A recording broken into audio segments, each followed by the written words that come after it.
365 Sports.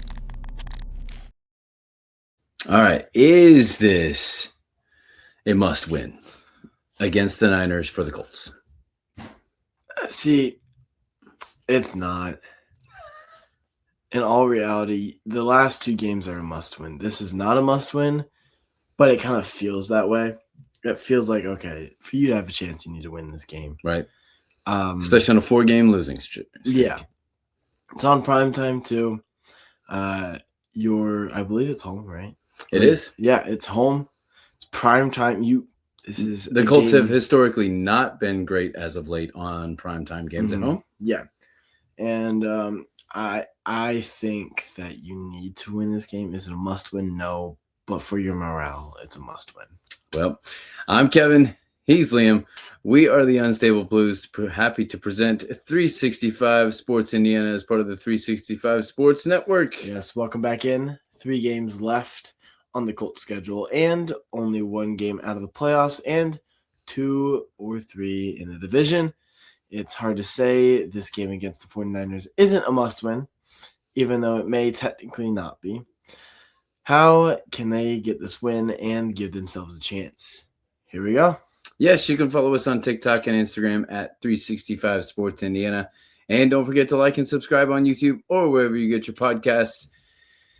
It's an NFC opponent, and so this game doesn't matter as much. It just matters to the record. You are a game out, and you are chasing 2 people in your division who are currently ahead of you and in the playoffs. Yes. But you play both of those teams coming up, as you mentioned, the last 2 games. So with all that said, here are the keys to the game. Keep in mind, this is a Gus Bradley return to Indianapolis as he is on the defensive staff for the 49ers, which means on defense you will see a lot of boringness. Bland, zone, 3 high, and cover 3 and that kind of thing. So, yeah, we know that. So what are some of your keys to the game? Run the ball and keep running the ball. If you're going to play bland against him and play cover 3, you have 3 guys back at crits. Then you're only leaving 8 guys against your 11 or 10, whatever you want to say. Yeah. Blocking. So the schemes just have to be able to get it, and then a pulling guard to get up to the second level, and that's a touchdown.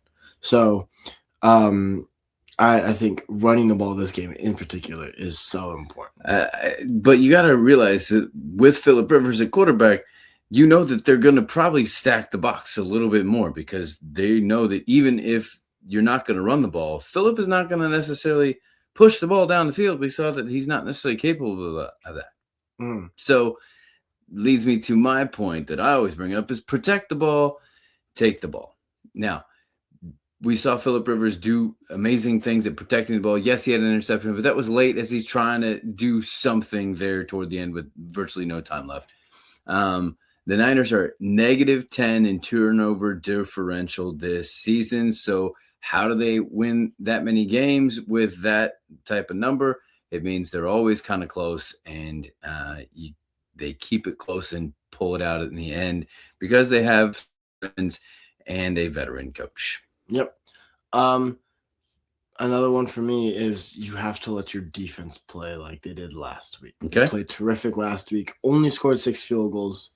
It sounds like a lot, but in all reality, that's less than 18 points. At the beginning of the season, you were scoring 20 points. Yeah. I don't expect to score many points, but I think our defense needs to carry to have a shot at this game.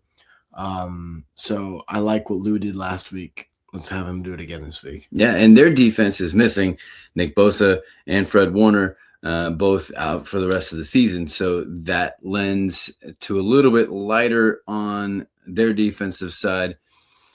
You got to stop Christian McCaffrey, though. He is the one that's the offense is going to run through for the most part. And then the other one would be George Kittle. If you cover those guys, you should be pretty good. They do have Pearsall. They do have Jawan Jennings, who can do really good things. But if you can manage to stop CMC and George Kittle, you should be in pretty good standing. What do you think? Yeah, I agree with that. I think that's definitely their top weapons on their team. I think this will be a battle of George Kittle versus Tyler Warren. Mm. Seeing if Tyler can. Wait, one of them's on defense now? No. Oh, okay. No, just seeing who's doing better. Gotcha. See if Tyler can maintain how he's been doing and kind of step up to George Kittle's. Because I really think that Tyler Warren is going to be a future problem in this league. Yeah. I'm very glad that he's on our team as well. So. Yeah, they're going to play some zone read offense. They're going to play zone defense. So zone defense is all about finding the gaps, which lends itself to Tyler Warren and Josh Downs. And if you can manage to push the ball down the field, they are susceptible. And the last thing that I have is simply for them to play to win the game, which they have not necessarily been doing the past few weeks, which is why they've been losing. Mm-hmm. Don't just play not to lose, play to win. Yeah, and my last thing kind of aids itself to that is you play to win. Earlier in the season, Shane, whenever he won the toss, he was taking the ball. Recently, he has not been taking the ball. He's been deferring. Yep. Take the ball first, shove it down their throat, get the win, and then keep your foot in the gas pedal and continue going. So you're going to do something like this? The gauntlet as they march it right down Pittsburgh's throat. Very much so. Very much so. You said it, so I had to throw it in there. I keep it in there for that exact reason. What are some of your matchups to watch then? Whoever is going against Kittle, we've seen it in pass coverage recently, and so I'd imagine it'd be a mix of Franklin and Bynum, whoever kind of decides to take him. If he lines up outside against a corner, we'll see. I don't know if Mooney's back, but Mooney versus whoever. Mooney kind of just versus old team. Yeah. At this point. I think that it may be Jalen Carlisle. I've been saying this for a little bit as Jalen Carlisle has gotten back into, but I think this is a great game for your converted corner safety now to linebacker to match up against the best tight end in the league. Yeah. We'll see how that goes. And then I don't really have any more players necessarily. I guess I could say the weak front seven, I guess I should say, for the Niners, with those two out with injuries versus the offensive line that the Colts have, which are also out with injuries. Yeah. And then I got a coaching one. All right. Kyle Shanahan, offensive mind, versus Lou Anarumo, defensive mind. I love it. I think that's great. I think we have seen, especially lately, how much of a difference coaching makes. Just look at Kurt Signetti and the IU Hoosiers, and then you can look at the IU basketball team and see what a difference it makes there on that side as well. Coaching really, really matters. I'm going to say a combination of Jermaine Pratt and Nick Cross against Kyle Juszczyk. We didn't mention him. Okay. He's also another guy that can kind of be a spark for them, and he's unpredictable because he may line up as a true fullback. He may be split out kind of like as another tight end. He may be tight end at the end of the line. He could be kind of everywhere. They could even run an end around on with him as well. So they can do lots of different things with him. So keeping track of him is going to be. And I've got a coaching one for you as well. Shane Steichen versus former head coach, now defensive coordinator, Robert Saleh for the Niners. He started with the Niners, went to the Jets, didn't work out so well because it's the Jets, and now he's back with the 49ers. Yeah. So the question is, who's going to put who to sleep? Speaking of which, Joi Baby Sleep Sacks can help you put your little one to sleep. Click the link in the description for more on that. It's now time for the all-in player to watch. Who are you looking at to make a big difference for the Colts? I think, especially against the bland defense, I'm going to go JT with Phillip. As we saw last week, not being able to push the ball down the field, kind of short passes the whole time. Well, that was great. Still do need the pushes down the field. I think that will be JT this week, being able to break off one or two big ones. We saw Puka last night, had a monster game. Yeah. He had a 41-yarder, a 58-yarder, and a 54-yarder in catches. Worked out for your fantasy team. It did. I had 11 quick update on that. Championship right now, it's me versus Isaiah. I had 11 points at halftime because I had Jason and Puka. Ended the game with 70 points. Very happy how that turned out. But that's going to be my play to watch, JT. All right. We say this every single week. Who can guard Tyler Warren? We don't know. It's going to take an army, and if you do that, somebody else is going to be open, and that's probably going to be Josh Downs, especially against this zone.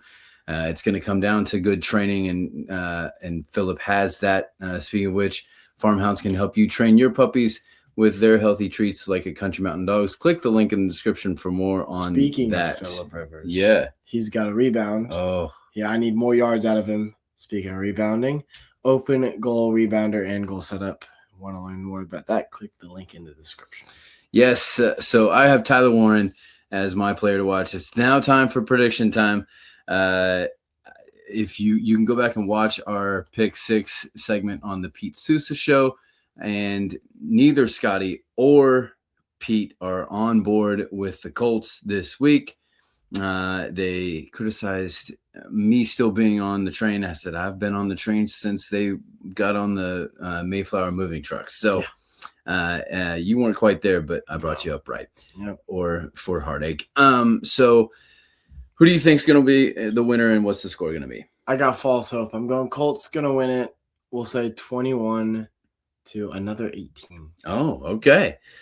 Giving up 18 in back-to-back. Is it going to be another 6 field goals, or are you going to be a different kind of creative? I think it'll be they get there, and then they're going to miss like a 2-point conversion at some point. All right. I'm going to say that it's going to – I'm just a little stitious. So I will say that the Niners get this 19-17, another 2-point game. All right. But that's all that we have for today. Not quite for the week. We're going to be back tomorrow with our look at the Pacers with our Keep the Pace episode. And then next week, we're back with IU football and our Unstable Pick 6, our preview or our recap of this Colts game, and our preview of the Colts hosting Jacksonville and their last-ditch effort in the last 2 games to get into the playoffs and see if 3 AFC South teams can make the big dance. Yeah, well, this is Liam. And this is Kevin. Reminding you to say 365 Sports Indiana. 365 Sports.